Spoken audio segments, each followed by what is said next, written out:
Hello and welcome everybody to today's edition of Mexico News Network's Breaking News Business. I'm your host, Elliot Bullman. Remember to follow us on all our social networks and to catch us every day by logging onto our website, mexiconewsnetwork.com, for relevant stories and news. Let's start with today's show. In 2021, Mexico's first generation of Afore retirees will receive their individualized pension benefits. Over 10 million retirees aged 65 and over will enter into retirement. However, owing to a lack of additional voluntary contributions that workers could have been making via private pension schemes, the downside is that most of this generation of retirees will receive only 28% of their final salary. Until 1997, Mexico's pension system was run by IMSS or ISSSTE, depending on whether an employee worked in the public or private sector. In 2021, over half of Afore pensioners will be eligible to become fully retired. More than a third will become age obsolete to employers, and a lesser proportion will stop working due to a work-related illness or accident. For many economists, the financial situation awaiting Mexico's first Afore generation in 2021 is concerning. Since they opted out of a state pension in 1996, they'll be required to depend solely on the Afore savings plan. Nowadays, only 33% of Mexico's economically active population contribute to the mandatory Social Security system. That's to say, 7 out of 10 Mexican workers do not have a basic state pension coverage, while the remaining 3 have an individual Afore but will face living on less than a third of the income they earned during their working years. The contribution to Afore is 6.5% of an employee's monthly salary. This accounts for only 1.125% of monthly capped base salary, compared to 8%, which is the average contribution made by employees in OECD member countries. Neil Emberson, Managing Director of financial consulting company KNG International Advisors, commented, "In 2021, we're anticipating a huge drop in living standards for Mexican retirees. From that point onwards, they may have a lot of remaining years to live. The inherent risk I see is the individual Afore savings account will unlikely last them long enough to provide enough resources to preserve all of his remaining years." An additional private pension plan is the key difference between retiring with dignity or surviving retirement and making do. There's still time to act, but it has to be now, he said. Private pension plans increase workers' pensions by up to 40%. Some plans may also contain a life insurance component. By offering this benefit, companies engender greater loyalty and reduce turnover, and the amount paid by the company is tax deductible, confirmed Emberson. Moving on. The 400 wealthiest Americans are richer than ever, with a combined wealth of $2.4 trillion and an average personal net worth of $6 billion. Over 10% of the list consists of immigrants wealthier than Donald Trump. Forbes on Monday released its annual list of the top 400 wealthiest Americans. While most of the top names and rankings didn't change from a year ago, the majority of members of the elite club saw their fortunes grow over the past year, helped by strong stock and real estate markets. Microsoft Corp co-founder Bill Gates remains America's richest man, taking the top spot on the list for the 20th straight year, with a net worth of $72 billion.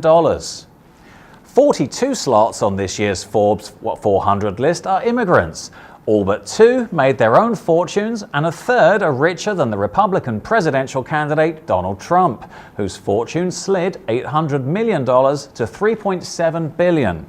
Overall, the foreign-born members of the Forbes 400 have a combined net worth of nearly $250 billion and come from 21 different countries.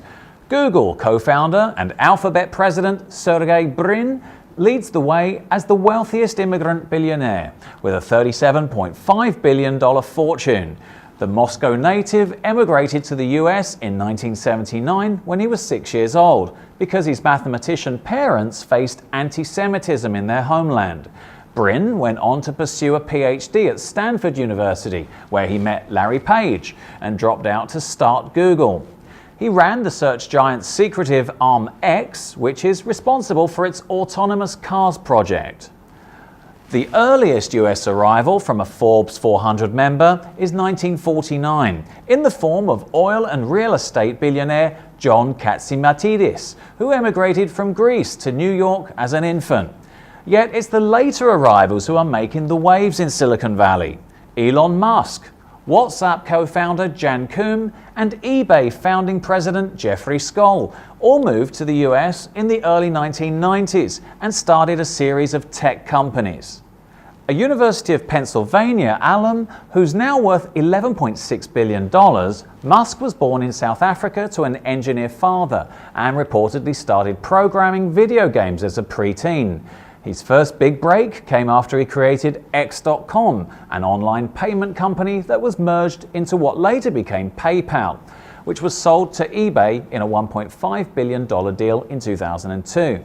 The electric car evangelist took his part of the sell-off to found spacecraft company Space Exploration Technologies, which has since earned a $1.6 billion contract from NASA and aims to develop reusable rockets and colonize Mars. Musk also became involved in Tesla Motors and took over as CEO in 2008. The California-based firm is now on the verge of taking electric cars mainstream, with its new sedan Model 3 garnering nearly 400,000 in reservations. In other headlines, Citigroup announced this week it will rebrand Banamex as CITIBANAMEX and invest $1 billion in the Mexico City-based outfit. In a political climate where economic dealings between the United States and Mexico have been excoriated by Republican presidential nominee Donald Trump, Citigroup is sewing closer ties to its once scandal-plagued Mexican subsidiary Banamex, adding to its name to the business. The investment is a signal by CEO John Corbat that Mexico remains squarely in the banking conglomerate's plans, even as he works to pare back Citigroup's sprawling geographic footprint and focus on core markets around the world. Banamex's fit inside Citigroup has increasingly come into question due to operational issues at the business and a broader shift in sentiment on economic cooperation. Amid these troubles and a chronic discount attached to the bank's shares, Corbat has also reined in Citigroup's global footprint, exiting a handful of non-core markets like Egypt, the Czech Republic, Hungary, and Japan in 2014. This year, Citigroup announced it would shutter its retail banking operations in Argentina and Brazil, fueling some speculation as to whether Mexico would be next on the chopping block. Now it's clear that Citigroup is doubling down. Citigroup's $1 billion investment will be used to bolster Citibanamex's mobile banking services and modernize bank branches and ATMs, while also bringing automation and cloud computing technologies to the unit's operations. Citibanamex expects to also create new priority banking services for top customers, while bolstering its service to small and medium-sized businesses and larger corporations. The investments will be completed by 2020 and supplement the $1.5 billion Citi invested in Mexico in September 2014. These investments in Citibanamex reaffirm our commitment to Mexico and our confidence in its prospects, CEO Corbat said in a press release. Our goal is nothing less than to create a state-of-the-art bank in Mexico, fully focused on delivering a richer, smarter, more intuitive experience to everyone who does business with us, he added. And finally, it's time to take a look at the markets. The Mexican peso increased 0.31% from 19.21 in the previous trading session. The peso changed down 1.27% during the last week, up 5.45% during the last month, and was up 15.73% during the last year. Mexico's IPC index increased 0.48% to 48,141 from 47,909 in the previous trading session. Mexico's IPC index changed up 0.98% during the last week, up 1.08% during the last month, and was up 9.83% during the last year. This was all for today. Thank you for staying with us. I'm your host, Elliot Bullman. And remember to follow us on Facebook, Twitter, and Google+. Log on to MexicoNewsNetwork.com for more information on Mexico and the world. Until next time.